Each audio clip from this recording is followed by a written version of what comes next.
नमस्कार साथियों।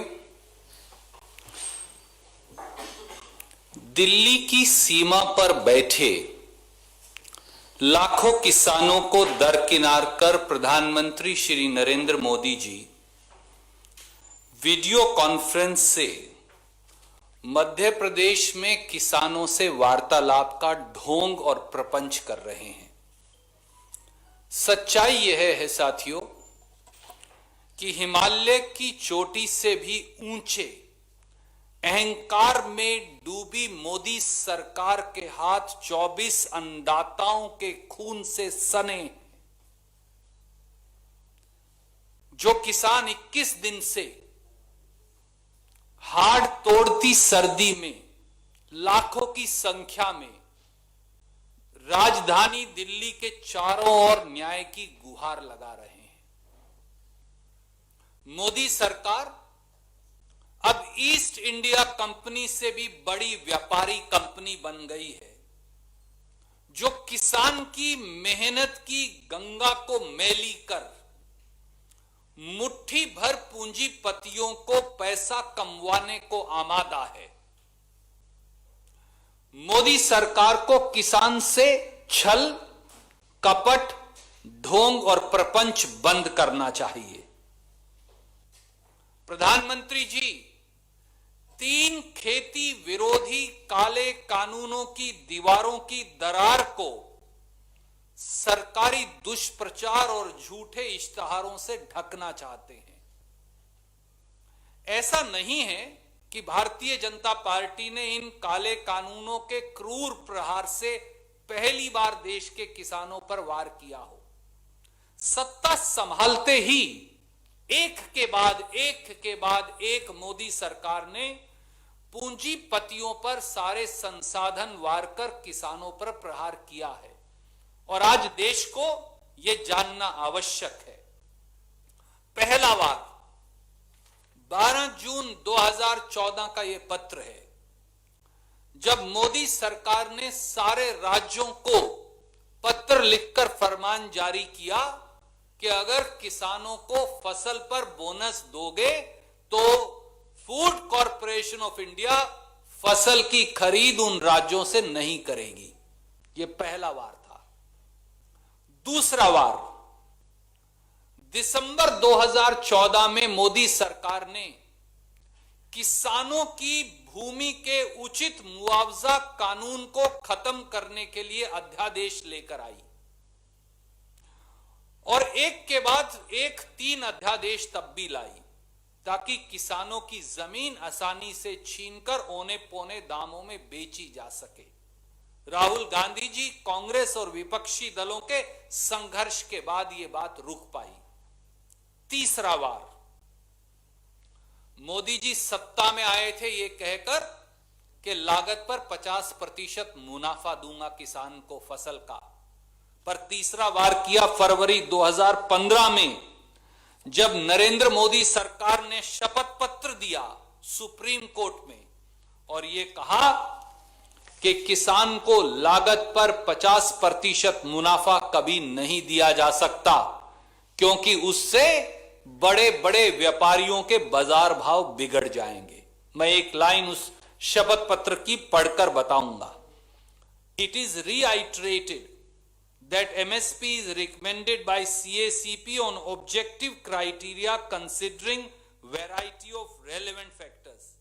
Hence, prescribing an increase of at least 50% on cost may distort the market. ये कहा कि बाजार खराब हो जाएगा। चौथा वार 2016 के खरीफ सीजन में बड़े शानो शौकत से प्रधानमंत्री फसल बीमा योजना लेकर आए। उसकी सच्चाई यह है साथियों कि 2016 से 2019 तक जितना बीमा प्रीमियम दिया गया उस पर 26,000 करोड़ रुपया इन बीमा कंपनियों ने मुनाफा कमाया। यह किसान बीमा योजना नहीं, यह प्राइवेट बीमा कंपनी मुनाफा योजना बन गई। पांचवा वार, आज मोदी जी खेत के कर्ज के लोन वेवर की चर्चा कर रहे थे। पर जून 2017 में संसद में मोदी जी के वित्त मंत्री माननीय अरुण जेटली जी ने कहा कि भारत सरकार किसान का कर्ज माफ नहीं कर सकती, एक फूटी कोड़ी की राहत किसान की कर्ज माफी की नहीं दे सकती। यूपीए कांग्रेस सरकार ने 72,000 करोड़ माफ किया, पर मोदी जी नहीं देंगे। 3,75,000 करोड़ मुट्ठी भर उद्योगपतियों का कर्ज माफ कर दिया जाएगा। विजय माल्या और छोटे मोदी, नीरव मोदी का कर्ज माफ होगा, पर देश के अन्नदाता किसान का नहीं। और छठा वार प्रधानमंत्री जी कहते हैं कि 6,000 रुपया किसान सम्मान निधि का दे रहे हैं, पर यह नहीं बताते कि पिछले 6 सालों में 15,000 रुपया प्रति हेक्टेयर अतिरिक्त टैक्स किसान पर लगा दिया। 25 रुपया लीटर तो अकेले डीजल के दाम में वृद्धि कर दी। डीजल के अलावा कीटनाशक से लेकर, ट्रैक्टर से लेकर, खाद से लेकर पहली बार देश के इतिहास में 5% से 18% तक जीएसटी लगा दिया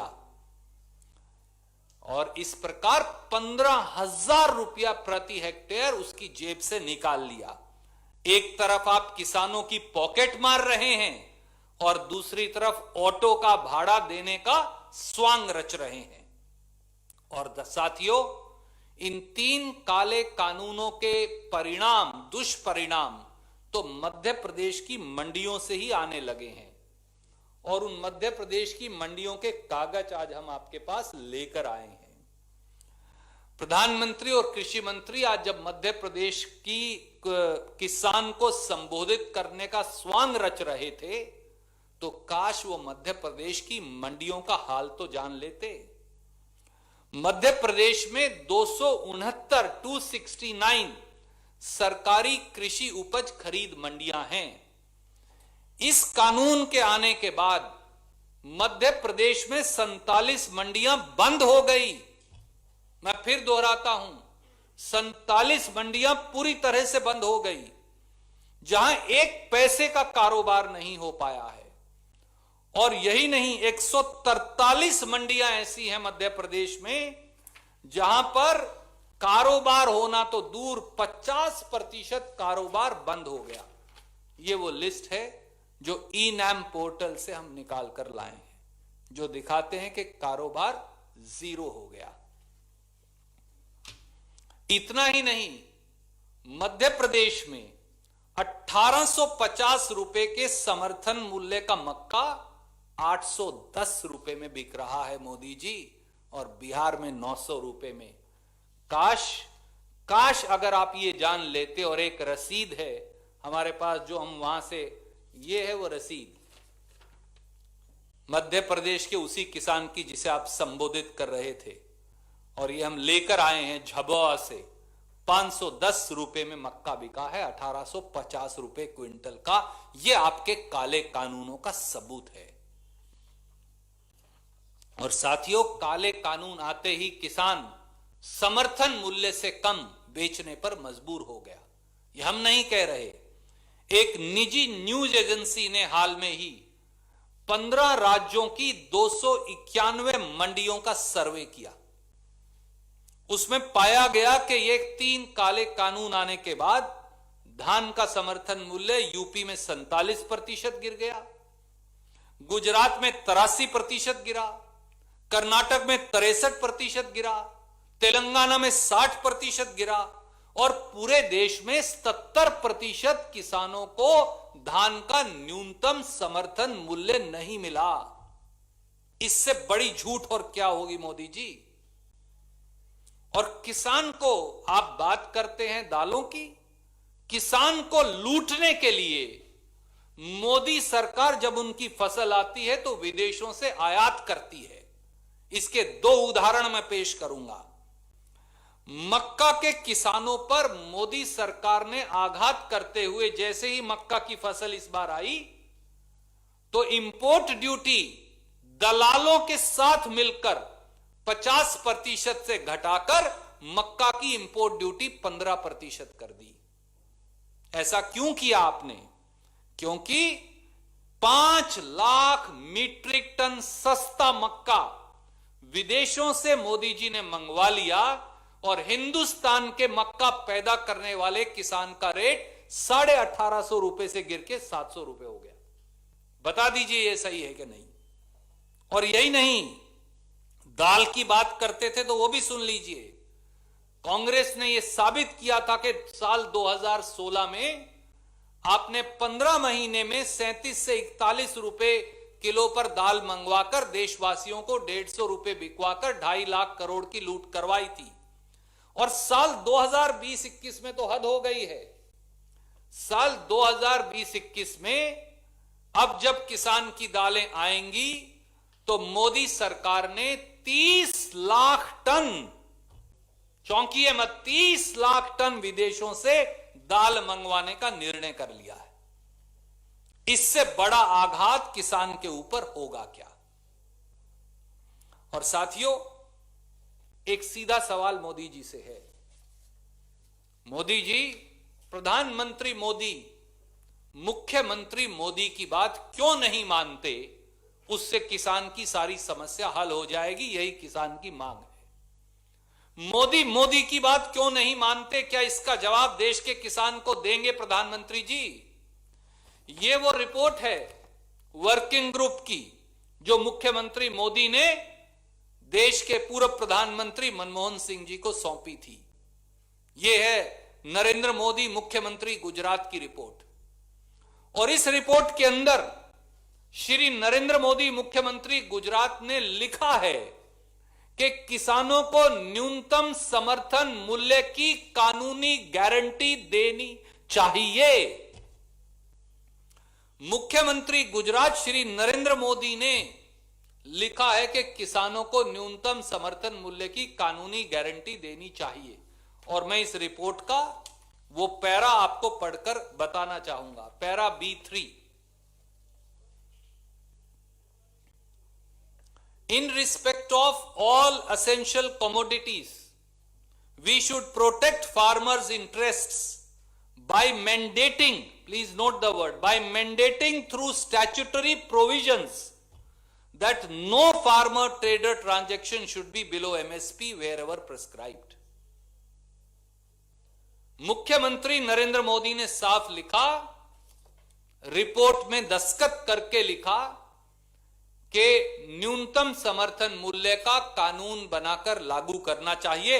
आज जब देश के लाखों किसान प्रधानमंत्री मोदी से यही मांग करते हैं तो मोदी की बात क्यों नहीं मानते? और प्रधानमंत्री जी, किसानों को देशद्रोही बता अपमानित करना बंद कीजिए और माफी मांगिए। मनोहर लाल खट्टर जी किसानों को खालिस्तानी बताते हैं। पीयूष गोयल जी उनको नक्सलवादी बताते हैं। रविशंकर प्रसाद जी उन्हें टुकड़े टुकड़े गैंग बताते हैं। जेपी दलाल कृषि मंत्री हरियाणा किसानों को चीन और पाकिस्तान का एजेंट बताते हैं। कृषि मंत्री नरेंद्र तोमर जी उन्हें राजनीतिक कठपुतली बताते हैं। देश के अन्नदाता का यह अपमान मत करिए। देश का अन्नदाता आपकी गाली सुनने नहीं आया, वो अपनी आजीविका और रोटी मांगने आया है, न्याय मांगने आया है। प्रधानमंत्री को किसानों से माफी मांगनी चाहिए। वीडियो वार्तालाप कभी कच्छ में और कभी रायसेन मध्य प्रदेश में करने की बजाय सीमा पर बैठे किसानों से बात करिए। तीनों काले कानून वापिस करिए। यही राजधर्म है। राजहट छोड़िए, राजधर्म अपनाइए। कोई सवाल आप पूछना चाहें तो स्वागत है।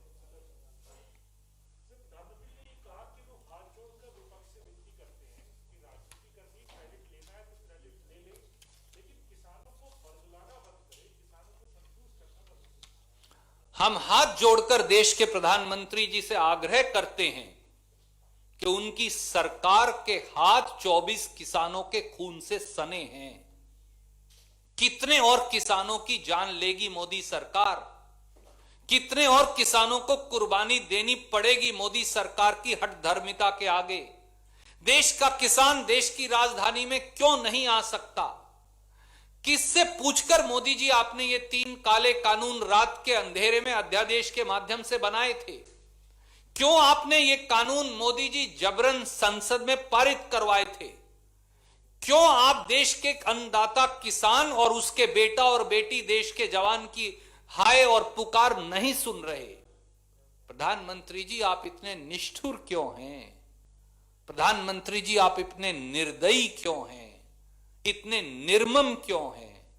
क्या आपको 1 और 2 डिग्री 0 डिग्री टेम्परेचर में कंप कपाता, न्याय मांगता, पीड़ित, पुकारता धरती की पुकार, क्या आप देश की सत्ता की अट्टालिकाओं में बैठे हुए प्रधानमंत्री को सुनती नहीं? हमारा उनसे हाथ जोड़कर अनुरोध है, कांग्रेस से दुश्मनी है तो मोदी जी जरूर निकालिए। आपको कांग्रेस के पूर्व अध्यक्ष राहुल गांधी जी से नफरत है तो हम सबको जेल भेज दीजिए, सब किसानों को जेल में भेज दीजिए, पर 3 काले कानून वापस ले लीजिए, यही वक्त की मांग है। प्रधानमंत्री ने यह भी कहा है कि दशकों के चर्चा के बाद, संवाद के बाद ये बिल आए हैं और जो पॉलिटिकल पार्टीज आज इसका विरोध कर रही हैं, उनके मैनिफेस्टो में ये तमाम वायदे थे और इन पॉलिटिकल पार्टीज को दिक्कत ये है कि खुद डिलीवर नहीं कर पाए अपने वायदों को और मोदी सरकार ने इनको डिलीवर किया। मोदी सरकार ने रात के अंधेरे में 3 या 4 उद्योगपतियों के द्वारा लिखे गए कानून जबरन मंत्रिमंडल में पारित किए। क्या आदरणीय मोदी जी बताएंगे कौन से किसान संगठन ने इन काले कानूनों की मांग रखी थी? कौन से राजनीतिक दल ने मोदी जी को यह कहा था ये काले कानून पारित करिए? कौन से किसान विशेषज्ञ या कृषि विशेषज्ञ ने यह कहा था कि इन काले कानूनों को लेकर आइए? लॉकडाउन के दौरान चोरी छुपे चोर दरवाजे से कॉरपोरेट्स के लिखे कानूनों को आपने मंत्रिमंडल में क्यों पारित किया? और जब कांग्रेस ने विरोध जताया, विपक्षी दलों ने विरोध जताया, तो लोकसभा और राज्यसभा में खास तौर से ध्वनि मत से बगैर बहुमत के इन कानूनों को क्यों पारित करवाया? और आज भी बहुमत का हवाला देकर 307 सांसदों का अहंकार जताकर आप किसानों से बातचीत करने से क्यों कतरा रहे हैं?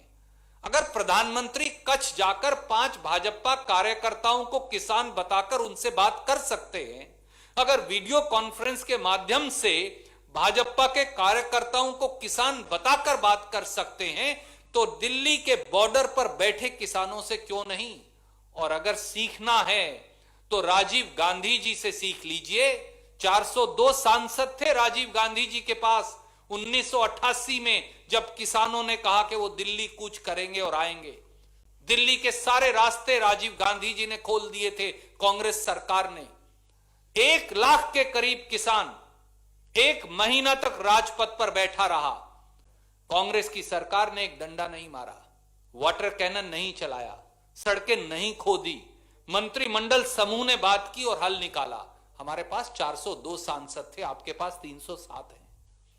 कांग्रेस के पास संपूर्ण बहुमत था जब अन्ना हजारे जी का आंदोलन हुआ। हमने हमारे विरोधी होते हुए भी उनको रामलीला ग्राउंड से कांग्रेस का विरोध करने का अख्तियार दिया। पहली बार 73 साल के इतिहास में देश का अन्नदाता किसान, जिसका बेटा देश का जवान है, आपने चुनी हुई सरकार ने क्रेन लगाकर राष्ट्रीय राजमार्ग खोद दिए। खट्टर और दुष्यंत चौटाला ने मिलकर वहां बोल्डर्स और वहां सीमेंट और बजरी के ट्रक उल्टा दिए। किसान ने सड़कें नहीं रोकी हुई, ये सड़कें मोदी सरकार ने रोक रखी हैं। किसान तो शांति प्रिय तरीके से दिल्ली के अंदर आकर अपना विरोध जताना चाहता है।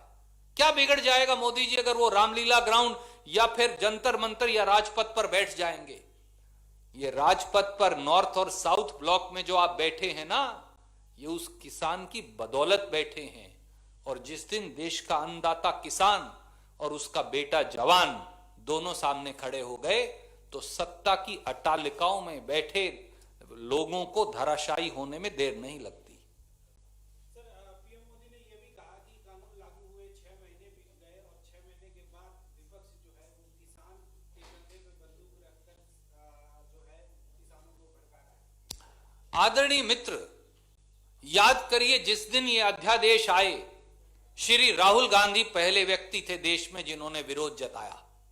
कांग्रेस पार्टी ने इन अध्यादेशों का घोर विरोध किया। फिर इन अध्यादेशों को मोदी जी संसद के अंदर लाए। लोकसभा में कांग्रेस और दूसरे विपक्षी दलों ने भरपूर विरोध किया। जब वहां बहुमत के आधार पर पारित करवा लिए तो हमने राज्यसभा में माहौल बनाया। मोदी जी के मित्र भी कांग्रेस के साथ आकर खड़े हो गए। जब लगा ये कानून अब हार जाने वाले हैं तो ध्वनि मत से जबरन बगैर गिनती करवाए ये कानून पारित करवाए। क्या ये सही नहीं कि उसके बावजूद भी हमारे सांसद 3-3 दिन और 3-3 रात महात्मा गांधी की मूर्ति के नीचे विरोध में पड़े रहे, उन्हें सस्पेंड कर दिया गया? क्या यह सही नहीं कि राहुल गांधी जी ट्रैक्टर यात्रा लेकर पूरे पंजाब में गए, हरियाणा में गए, इन कानूनों का विरोध किया?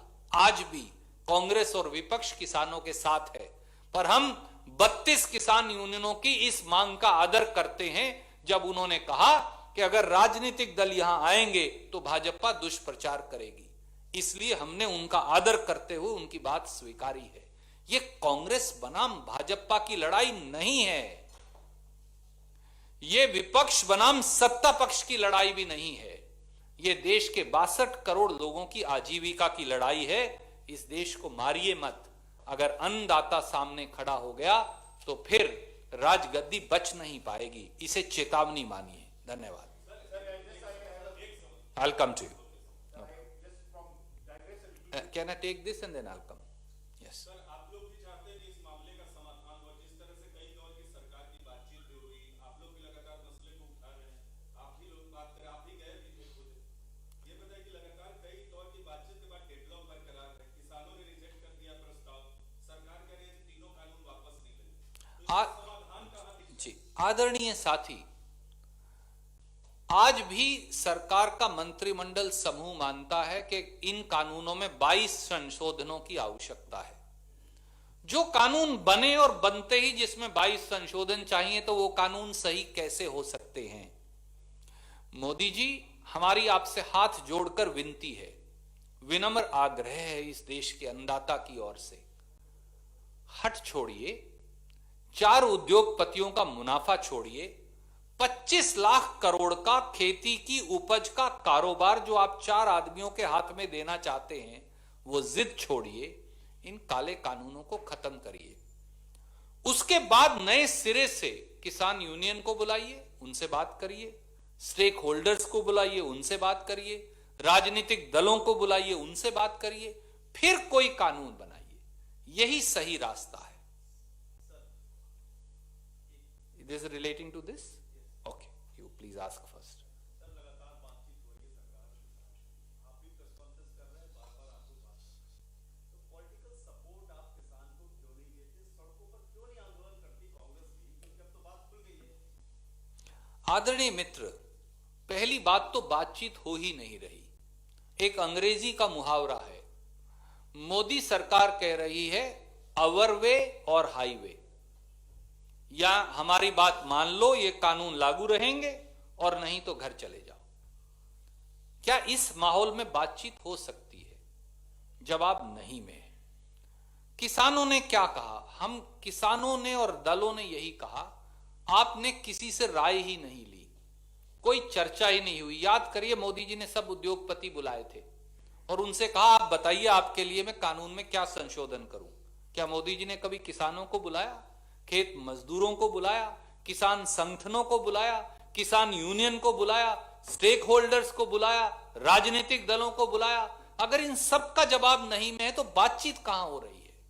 दूसरी बात, जैसा एक और मित्र ने पूछा था, किसान यूनियन, जो भारतीय किसान यूनियन के नीचे 32 संगठन है, उन्होंने ये कहा, साफ तौर से कहा कि राजनीतिक दल हमारे आंदोलन में आकर हमारे साथ बैठेंगे तो भारतीय जनता पार्टी को दुष्प्रचार का मौका मिलेगा।